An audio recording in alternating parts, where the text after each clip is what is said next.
மக்க நாங்க இவரு ஏதோ வெறி கொண்டு பாத்துட்டு இருக்காரு.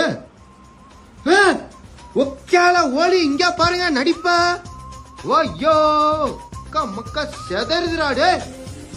ஐயோ வேற லெவல்ரா நீ. அக்கா பாருங்க இப்படி அழகா சிரிக்கிறான் பாருங்க. இங்க பாத்தீங்களா என் ஆளோட நடிப்ப செதறான். நாங்க இவரு செதறுவாருன்னு பார்த்தா செத்து போய் கிடக்காரு. செத்துட்டாரா இவரு, என்னடா பண்ற?